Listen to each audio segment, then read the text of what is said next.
Greetings everyone. Welcome to this lecture of ethics. Dear students, in today's session we are going to discuss about one of the key concepts of ethics, that is normative ethics. So, normative ethics is considered as the core pillar or core principle of moral philosophy, and it mainly deals with what we ought to do or how we ought to behave. And normative ethics also helps in solving case studies, right? And you must be knowing about the importance of solving case studies in GS paper 4. So you must be very clear in the concept of normative ethics, right? Now, if you have to write the definition, right, or someone asks you what is normative ethics, right, then you can write the definition, right? First, as I said, it deals with first what we ought to do, and second, how we ought to behave.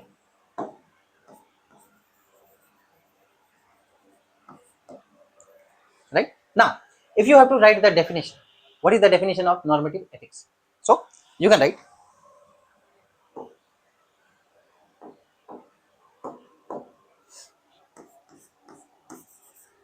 normative ethics is that branch of ethics is that branch of ethics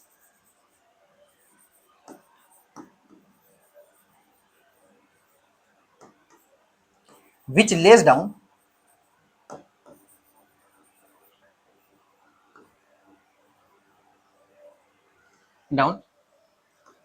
standards, rules and principles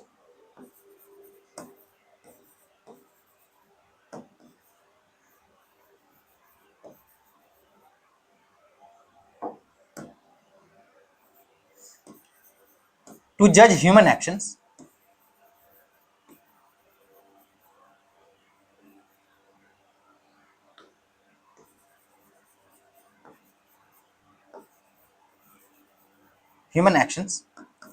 as right or wrong, good or bad,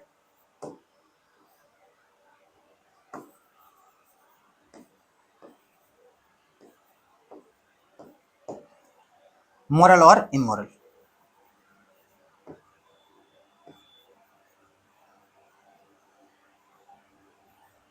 Simple. That is the simple definition of normative ethics. So as I said, that it lays down what standards, rules and principles. Why? To judge human actions as right, wrong, good, bad, moral, immoral, right? And that's why it deals with what we ought to do or how we ought to behave. Simple. So what is the importance of normative ethics? Simply, it gives philosophical reason behind our choices. So you can write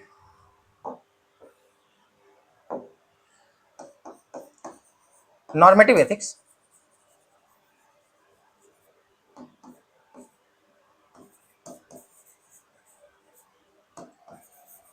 gives philosophical reason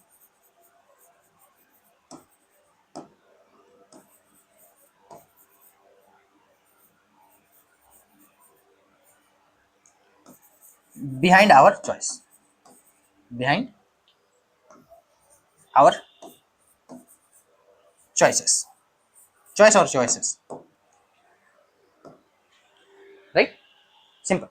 Now, for example, as a civil servant, if you have to refuse bribe, right, or if you have to prioritize public interest, that time normative ethics help you, right? Means you have to apply your reason, right? And mainly not reason but philosophical reason, right? For example, you are refusing bribe, it means what? It is a moral act, right? And there should be some reason. What is the reason? You maintain your honesty, you maintain your character, you maintain your integrity, right? You maintain your accountability, you serve public interest. So all these are nothing but philosophical reason behind your choices. And here normative ethics helps. Now, how normative ethics is different from other subfields of ethics? For example, meta ethics, descriptive ethics, applied ethics, right? Now, so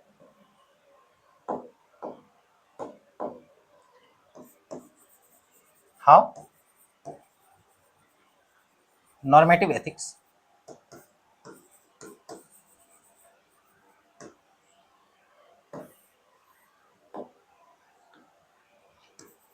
is different, right? Different from what? First, meta ethics.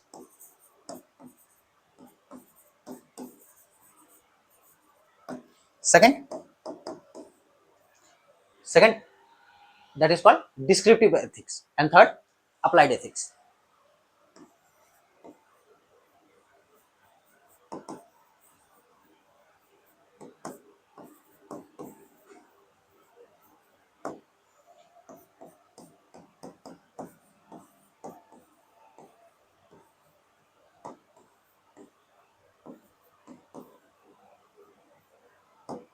Now, what is meta ethics, what is descriptive ethics, and what is applied ethics?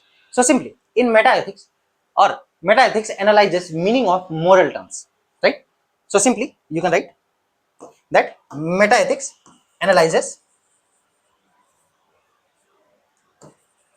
meaning of moral terms, right? Moral terms, for example, good. What is good, right? When someone asks you what is the meaning of good, what is the meaning of bad, what is right, what is wrong, so all these meanings of these moral terms are dealt under meta ethics. Simple. Now, descriptive ethics, it mainly deals with behavior, deals with, or you can say it describes, right? Deals with or describes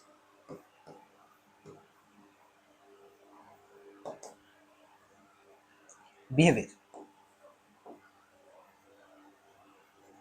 and behavior mainly human behavior, whether it is good or bad, right? And mainly it is concerned with sociology or psychology, because in psychology we study human behavior and mind, right? So it is concerned with sociology or psychology.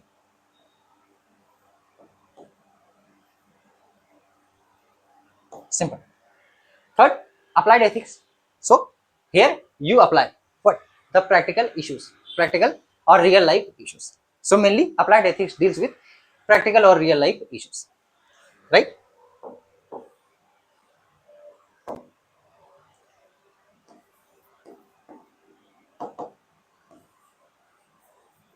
Deals with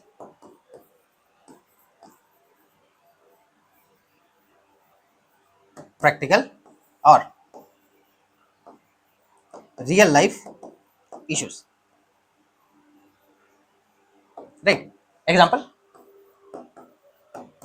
euthanasia,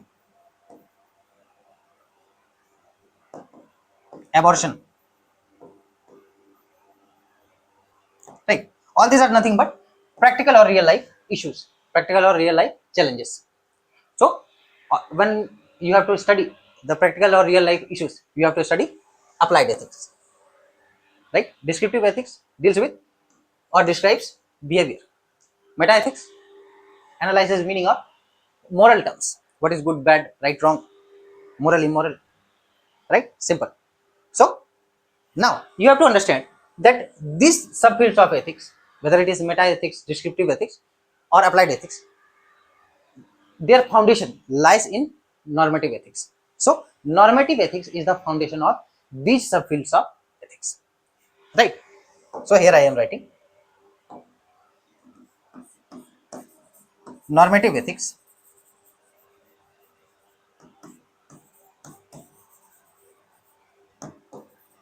is the foundation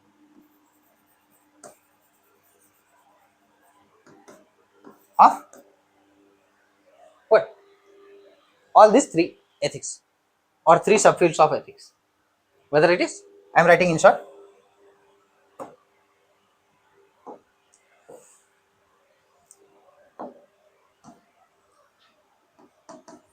First, metaethics. Second, descriptive ethics.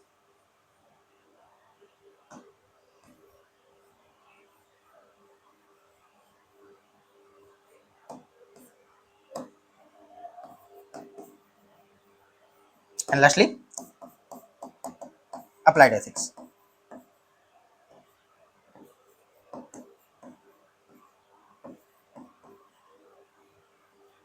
Simple.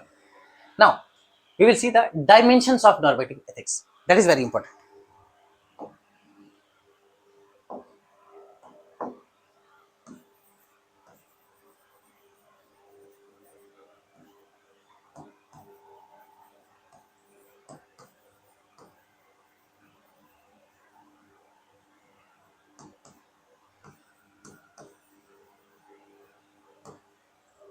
Simple.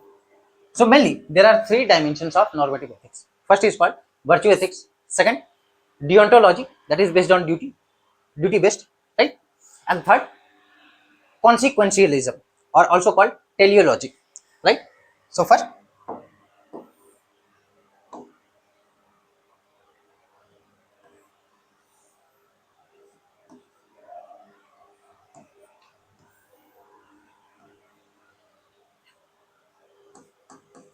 virtue ethics.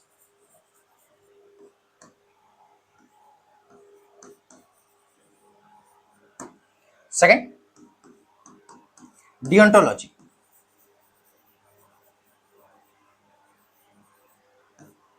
And third, consequentialism. Consequentialism.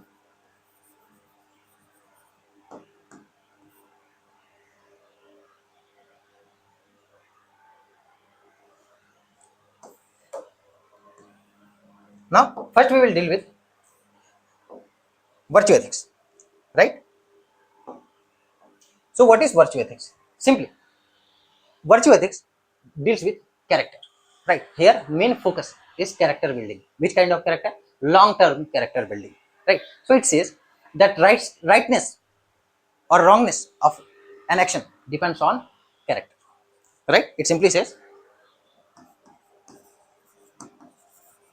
rightness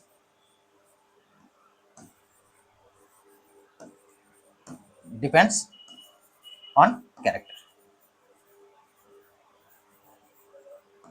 So here you can see what is the focus? Character, and it focuses on long-term character building, right? And the proponents of virtue ethics are mainly Greek philosophers. Also, there are some Indian philosophers, but mainly Greek philosophers are concerned with virtue ethics. So, virtue ethics, for example, Socrates, Plato, Aristotle, they are concerned with virtue ethics, right? In India, for example, Lord Buddha, Swami Vivekananda, Mahatma Gandhi, they are also concerned with virtue ethics, right? And in virtue ethics, we deal with golden mean, right? What is the golden mean, right? So simply it avoids extremism, right? So for example, golden mean says that virtue is mean, right? Is a virtue is mean between excess and deficiency, right?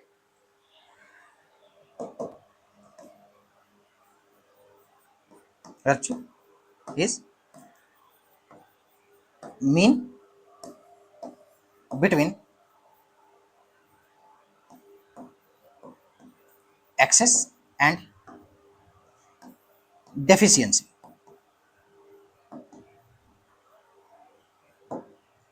Simple. So this is all about virtue ethics, right? Now, deontology. So when we talk about deontology, it is mainly duty based, duty based, right? And it focuses on act, not on consequences. So it says what? Act is important, right? Means your action is important, not the consequence is important, right? So act, not consequences.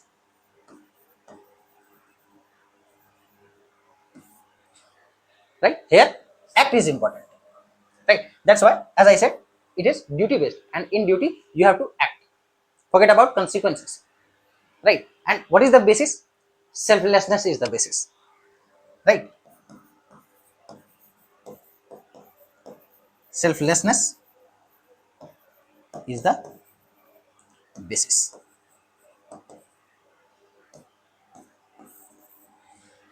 Simple, right? And basis for what? Basis for your good conduct, right?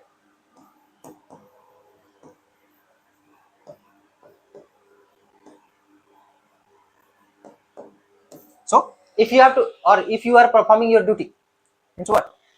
It is based on deontology, right? Here your act is important, not the consequence, right? For example, if you have to, if you are a police officer, right, and you have to catch the crime or criminal, right? So whether that person is known to you, in spite of that, your act is important. There, your duty is important. Forget about consequences, right? For example, even during high pressure, right, you remain honest, right? That is nothing but deontology, right? And supporter of deontology, here, as I said, in virtue ethics, mainly it is concerned with what? Socrates,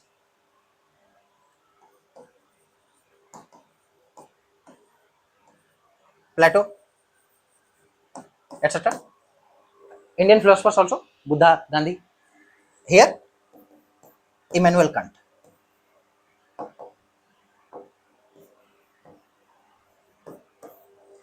right? Immanuel Kant. Now, third, consequentialism, right? It is opposite of deontology. Why opposite? Because in deontology, what? Act is the focal point, right? Forget about consequences. But consequentialism says that focus on consequences, right? End justifies means. End justifies means. Simple. So here end is important. Here your act is important. Forget about consequences. But it says no, consequence is important. Right? If end is well, then all is well. Right? Simple. And what is the basis here? The self-interest is the basis. Right? So here self-interest.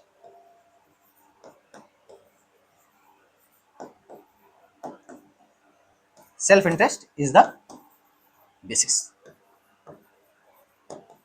So you can see it is just opposite of deontology. Why? Because in deontology, what is the basis? Selflessness. You have to become selfless while performing your duty. But in consequentialism or teleology, you have to focus on your self-interest. Right? Simple. And mainly what? The Western philosophy, right, or capitalism is based on this self-interest. Right? Now, some of the subfields of consequentialism are utilitarian approach, utilitarianism, or contractarian,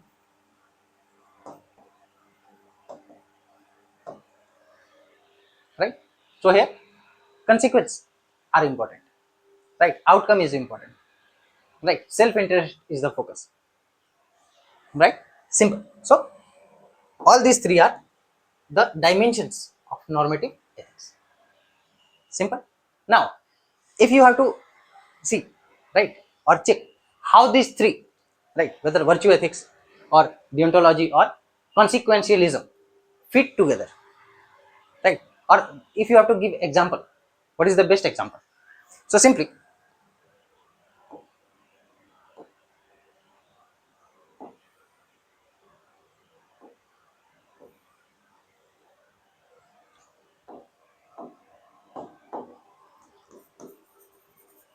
how these three these three, right? These three means virtue ethics, deontology, and consequentialism, right? Fit together.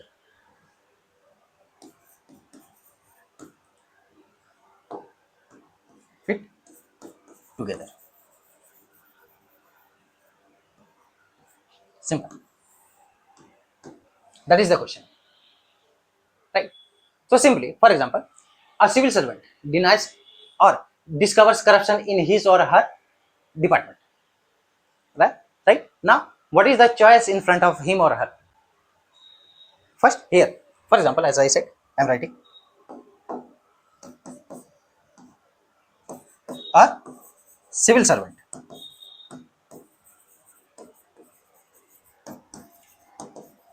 discovers corruption in his or her department, right? Now, how utilitarianism, how deontology, how virtue ethics, right, fit together here. So for example, utilitarianism, right, it says that expose corruption. Why? Because it serves or it protects public interest. So here consequence is important. What is the consequence? Public interest. What is the outcome? Public interest is served. When you expose corruption, right, it fixes accountability, right, it serves public interest, larger interest, right? Deontology, it says what? Deontology based on duty. So it is your duty, right, to perform your duty, what, or to perform your duty honestly and with accountability, right? That is deontology. Lastly, virtue ethics. So virtue ethics here, it says that act with courage, act with integrity, right, regardless of your or regardless of any kind of pressure. So you can see how these three, right, virtue ethics, deontology, or consequentialism fit together or are interrelated with each other, right? Deontology helps us or helps a civil servant to perform his duty or her duty. Virtue ethics, right, mainly what, it helps to maintain your character. Mainly virtue ethics is what, concerned with character. Deontology concerned with duty, and consequentialism concerned with your consequences or outcome, right? End is justified, end must be justified. So this was all about normative ethics. Thank you.